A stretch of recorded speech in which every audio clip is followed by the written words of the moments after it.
Hello guys, in this video I'm going to show you how you can freeze video in CapCut PC.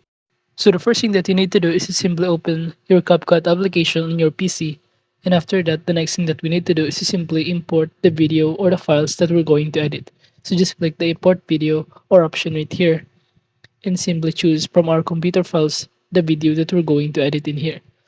And once successfully uploaded, it will automatically be reflected in here. So you can start playing it first to see what it looks like. But to start editing it, just simply drag it below to our timeline. So now from here to start adding a freeze to it, you could also first choose which part of the video you want to freeze or we want to emphasize on a specific moment in a video by pausing action and creating a still frame. So for example, this part. Then click this icon right here and click the freeze button.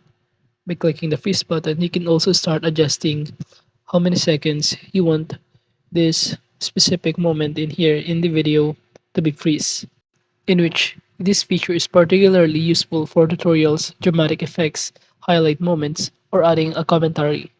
Since by freezing a frame, creators can draw attention to important details, insert text or graphics, or simply create a visual pause to enhance storytelling.